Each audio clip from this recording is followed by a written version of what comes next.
Arica, Hualpén, Molina, Puerto Saavedra, Alto Hospicio, comunas que han hecho noticias por irregularidades y en algunos casos abiertamente delitos que investiga la justicia en contra de sus alcaldes, concejales y funcionarios municipales. ¿Sabían ustedes que a nivel de encuestas los municipios son las instituciones menos confiables entre la población? La corrupción en las municipalidades, el desprestigio entre sus electores y las atribuciones de los alcaldes en estos pequeños feudos que reeligen a sus autoridades el próximo 28 de octubre es la pieza del puzzle electoral que junto a Claudio Fuentes, académico de la Universidad Diego Portales, analizamos esta semana. Bienvenidos.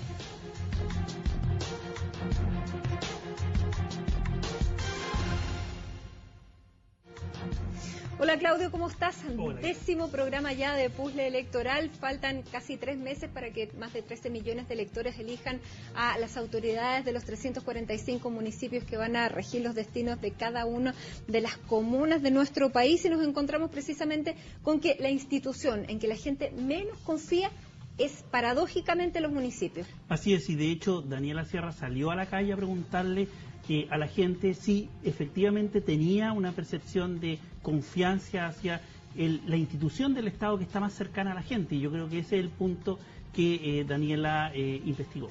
Vamos a verlo. Es atroz. No es pura sinvergüenzura al final. ¿A qué crees que se debe este mal manejo de los municipios? ¿A la mala administración? ¿A que los cargos son muchos pitutos? No, todos entran por pituto. Es puro pituto, ahí todo se ve. Por ejemplo, una secretaria que es la sobrina de tal, tiene un cargo más superior, al final va metiendo a la familia, y así se arreglan los bigotes. ¿Tú confías en la persona, en el alcalde? ¿Confías en que efectivamente dentro de los municipios en general no hay corrupción? No, yo creo que sí hay. Yo creo que igual hay platas que se desvían y que no van plenamente a lo fijo, a lo que de verdad se cree que se va, y que igual van platas para ellos en realidad. ¿Y tú a qué crees que se debería esa situación? ¿A que está mal gestionado? ¿A que hay muchas prácticas ilegales? ¿Que hay mucho pituto dentro del mismo? Yo creo que sí, como usted dice, yo creo que hay no hay nueva fiscalización que diga, o sea, que vea que esas platas, por ejemplo, vayan donde tienen que ir. Y hay prácticas ilegales, yo también creo. ¿Cree que hay un grado de corrupción en torno a los municipios, en torno a la figura de los municipios, no en torno a su municipio propiamente tal? ¿Pero cree que en los municipios hay un entorno que cubre la corrupción? Por supuesto, mamita, es una pregunta para Kinder. Y yo creo que no repetí Kinder. No, hay corrupción. Existe la corrupción. A todo nivel. No solamente en los municipios. Olvídate.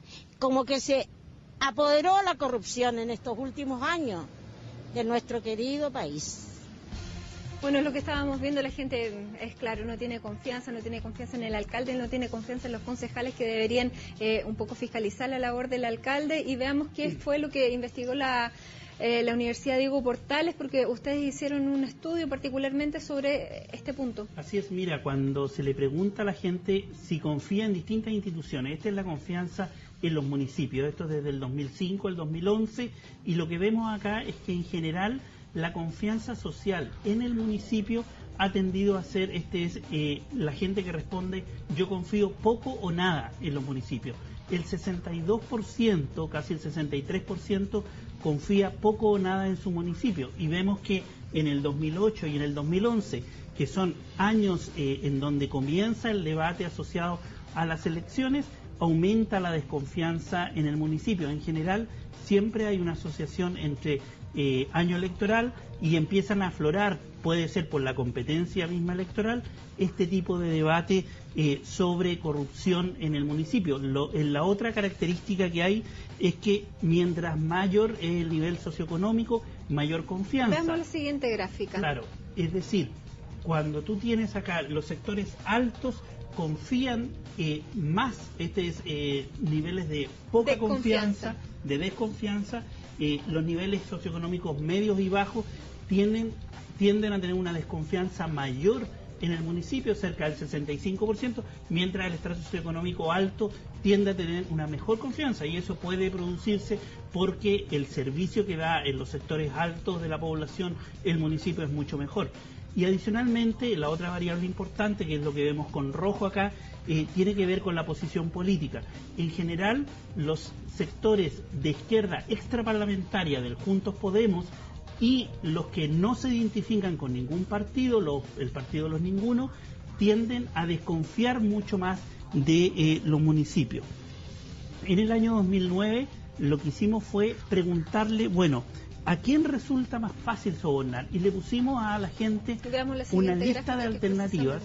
Claro, una lista de alternativas y resulta que los funcionarios municipales, para nuestra sorpresa, porque pensábamos que podía haber sido incluso un parlamentario, pero para nuestra sorpresa, la respuesta fue: el funcionario municipal es el más fácil de sobornar de acuerdo a la percepción de la sociedad. Es una encuesta nacional que se aplicó en el año 2009. El 67% de la gente mencionó al funcionario municipal como más fácil de sobornar. Bueno, y después vemos en la escala, vienen los parlamentarios, funcionarios de gobierno, los jueces, los carabineros, es un nivel bastante bajo de desconfianza, lo que es bueno para la institución, la PDI, básicamente lo mismo, los profesores. Y los profesores. Que tienen una buena imagen dentro de la gente, pero claro, todas las organizaciones públicas están bastante cuestionadas. Exacto, pero siendo los parlamentarios y los funcionarios municipales los dos aspectos más sensibles. Y finalmente preguntamos también respecto de dónde es más fácil encontrar niveles de corrupción y preguntamos en el gobierno central o en el municipio. Y en el nivel municipal el 47% dijo que efectivamente es más factible. Esa tiene que ver con los niveles de corrupción de acuerdo a los empresarios. Pero básicamente la población lo que piensa es que es en el nivel municipal donde es más factible encontrar niveles de corrupción. Lo que muestra este gráfico es un estudio de Libertad y Desarrollo, una encuesta a empresarios, a 350 empresarios, y ellos, los empresarios, calificaron al municipio como la institución donde se encuentran más niveles de corrupción. Está en el primer lugar en la percepción de corrupción desde el año 2009 hasta el 2011. Por lo tanto, claramente en la percepción de la sociedad y de los empresarios tenemos una situación bien compleja. Es la institución más cercana a la población y sin embargo es la institución que la sociedad la percibe como más corrupta, con mayores irregularidades, y donde se dan esto que decían en el video, este tipo de arreglos están muy a la luz del debate de la ciudadanía respecto a la municipal. Bueno, y efectivamente uno de los casos, Claudio, que tal vez más ha arremecido a la opinión pública ocurrió en la municipalidad de Arica, donde a fines del mes de abril fueron formalizados 18 funcionarios municipales encabezados nada menos que por el alcalde, concejales y otros funcionarios de la municipalidad, en que están acusados de haber montado una verdadera red, una verdadera, digamos, asociación ilícita para cometer ciertos delitos, porque no era solamente que hubieran casos puntuales, sino que había toda una estructura dirigida por el alcalde, donde estaban los concejales, que son precisamente las personas que deberían controlar y fiscalizar la labor del alcalde, estaban todos coludidos, y también funcionarios municipales. ¿Para qué? Están acusados de montar una red que favorecía a empresarios a cambio de los votos de los concejales para aprobar ciertos proyectos. ¿Qué proyectos eran? Por ejemplo, el vertedero municipal, lavado de tarros de basura, la construcción de un parque acuático. Ninguno de estos proyectos cumplía con los estándares técnicos por los cuales fueron aprobados, y los dineros que habrían sido percibidos de manera fraudulenta habrían ido directamente a los bolsillos de los imputados. Se habla además de casi 4.000 millones de pesos. Eso es una investigación que está en curso, repetimos, no hay ningún sancionado por esto, pero la gente que fue, digamos, procesada, que fue formalizada, está en prisión, y es uno de los casos más emblemáticos que hemos visto durante los últimos meses, pese a que tú contabilizas 34 casos en municipalidades donde o bien el alcalde, los concejales o funcionarios municipales estarían cometiendo algún tipo de irregularidad, para no hablar siempre de ilícitos, porque no siempre son delitos. Ese es el punto. Yo creo que acá lo que hice esta semana fue ver básicamente en la prensa cuántos casos hay de denuncia hechas por el Ministerio Público o por la Contraloría. Y contabilizamos 34 casos, es decir, el 10% de las alcaldías hoy día, actualmente, que van a haber elecciones ahora, están siendo objeto de denuncias y de investigación por irregularidades cometidas de distintos tipos. Unas son fraude al fisco, otras son mal uso de fondos, otras son adquirir beneficios irregularmente, esta cosa de hacerse beneficiario de un beneficio, por ejemplo, que está... De un subsidio, subsidio. De todo eso vamos a seguir conversando en el siguiente bloque, donde además vamos a conversar con el presidente de Chile Transparente para ver cuáles son las herramientas que tienen tanto en el municipio como los ciudadanos para evitar que se produzcan casos como los que les estábamos hablando en este primer bloque de Puzzle Electoral. Hacemos una pausa y ya volvemos.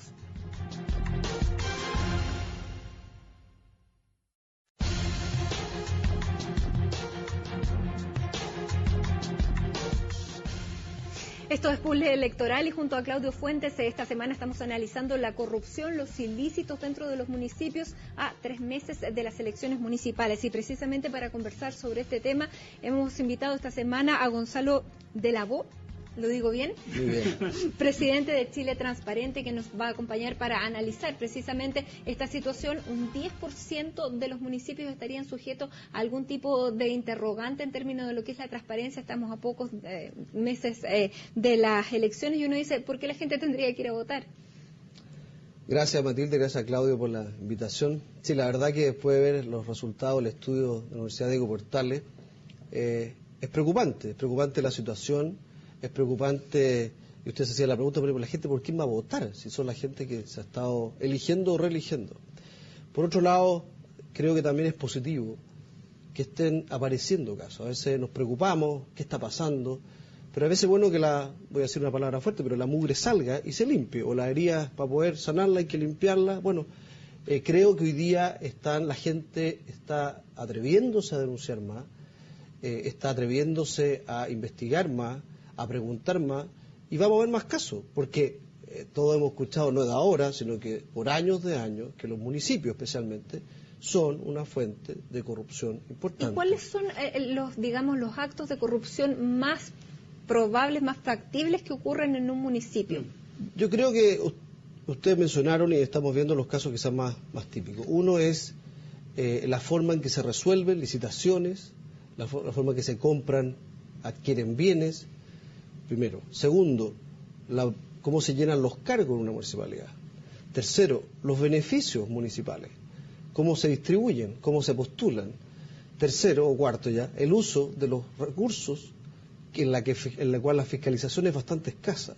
¿Y ahí juega el Consejo Municipal algún rol de fiscalización del alcalde? O sea, ¿es como un ejecutivo legislativo o no? Porque tenemos casos de Arica y tenemos otros casos en donde sí funciona, otros que no. Bueno, son muy buenos ejemplos. En Timauquel, por ejemplo, en el sur de Chile, ahí los propios concejales denunciaron, ya no hay otros casos, creo que Hualpén, denunciaron al alcalde por una serie de conductas. En el caso de Arica estarían, ¿no es cierto?, involucrados todos los concejales. Esto es un tema en lo cual los concejales, esencialmente su facultad no es fiscalizar, no obstante que pueden hacerlo, pero tienen pocas atribuciones. Y es por eso que hay una ley que se presentó en enero de este año, muy importante creo yo, que lamentablemente ha tenido muy poco impulso, que presentó el gobierno, que busca primero aumentar las facultades del consejo, de los concejales.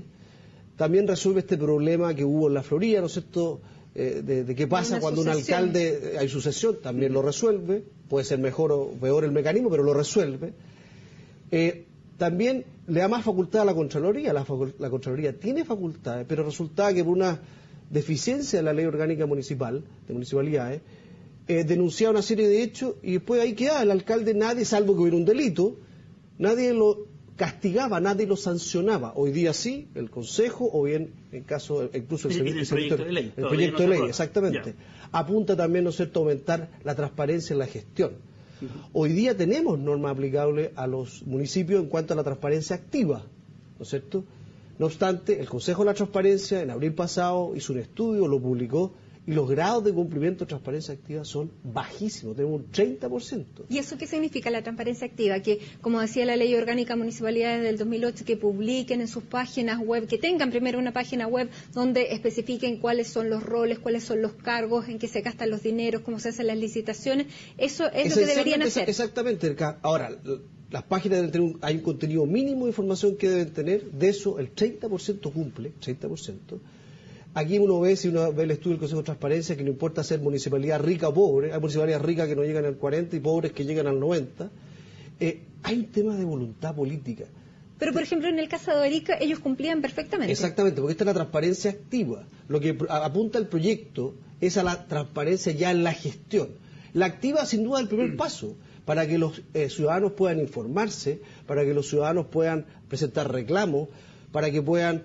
El problema también que hay, nosotros como Chile Transparente hemos estado haciendo una asesoría a 4 municipalidades de distintas, en la cuarta región, de distintos recursos, y te das cuenta que al final lo que hay que hacer es capacitar para que la información sea puesta en forma adecuada, porque a veces en Chile tenemos tanto esto del cumplimiento. Está puesta la información, pero no se puede acceder, no hay nada, está vacío, hay 2 líneas.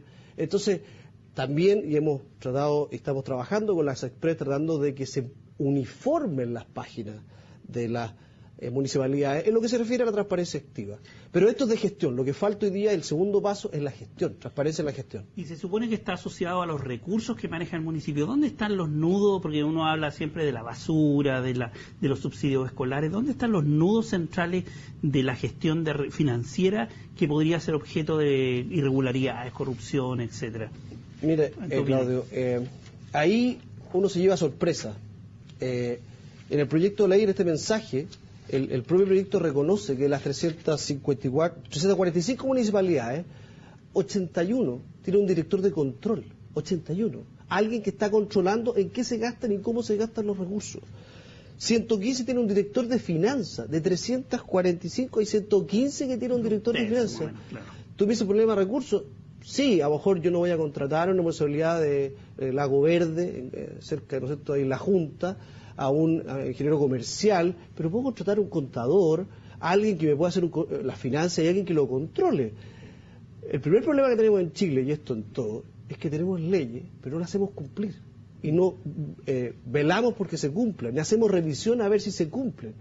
Antes de estar cambiando leyes... Un proyecto completo que nadie hasta el momento no suena con que se vaya a tramitar, y yo creo que tampoco están los votos ni el ánimo como para aprobarlo antes de que se registren las próximas elecciones municipales. Hagamos una pausa, Claudio, la última de puzzle electoral, antes de volver con nuevos casos, lamentablemente, para graficar estos ejemplos y cómo se podrían corregir. Una pausa entonces y ya volvemos.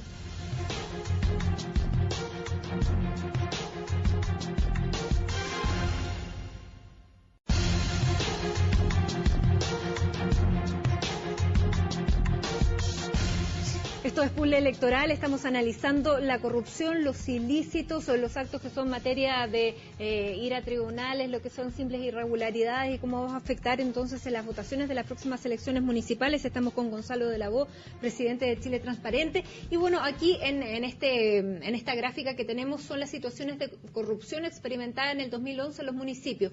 Vemos que lo que más se da es el tráfico de influencia, digamos, el pituto, el simple, entre comillas, el cohecho, el pago de algún ilícito, ya eso es materia ya de delito, y el mal uso de recursos fiscales, lo que puede caer en el uso indebido de los autos, de un montón de cosas, bienes municipales que no deberían usarse.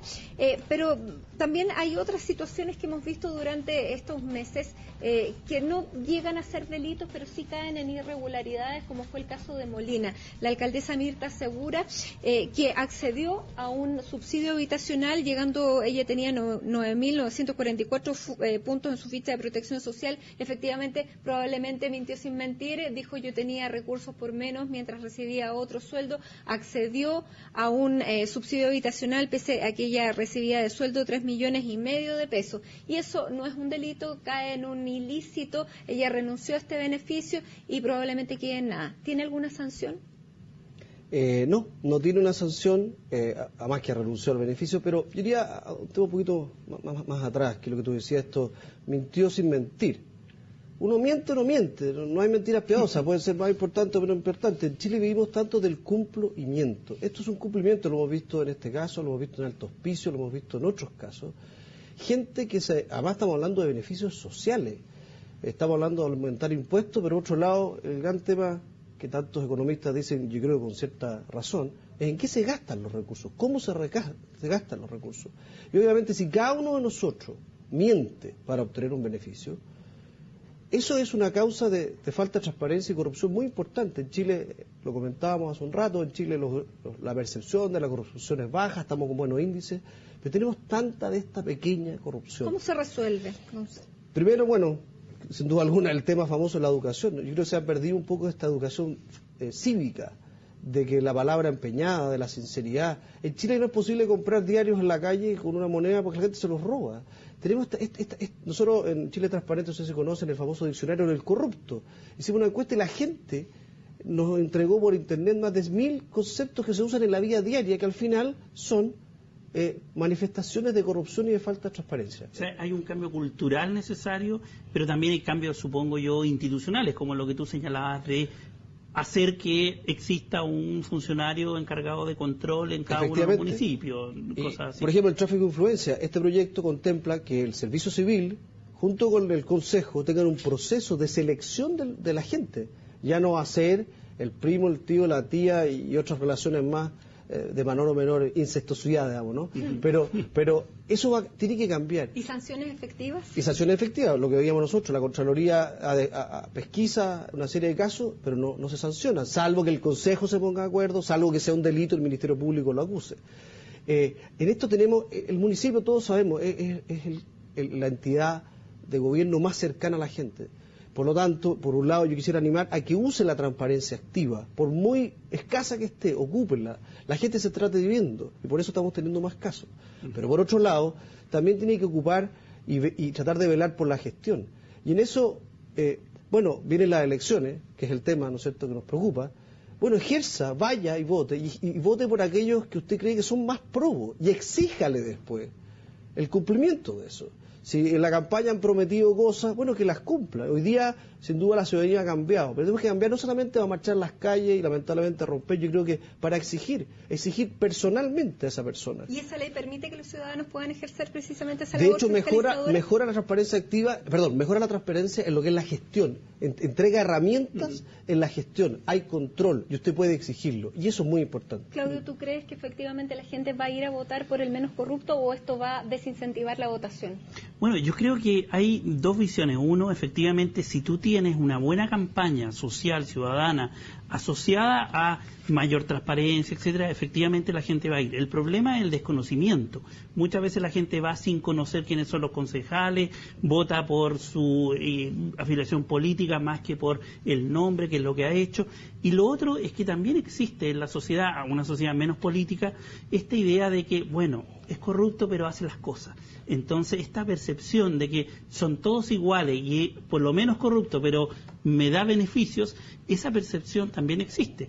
Y por eso tenemos casos de exalcaldes que vuelven a la política después de haber enfrentado serias acusaciones de corrupción. Entonces tenemos esa situación que yo creo que es muy complicada para la democracia. Vamos a ver qué es lo que va a pasar el próximo 28 de octubre. Muchas gracias, Gonzalo, por habernos acompañado en este programa. Lamentablemente el tiempo siempre se nos hace demasiado escaso. Llegamos al final de Puzzle Electoral. Ustedes recuerdan de enviarnos sus dudas, sus preguntas, sus comentarios a la siguiente dirección de correo electrónico: municipales@cnnchile.com. Muchas gracias por habernos acompañado. Muy buenas tardes, sigan informándose con nosotros.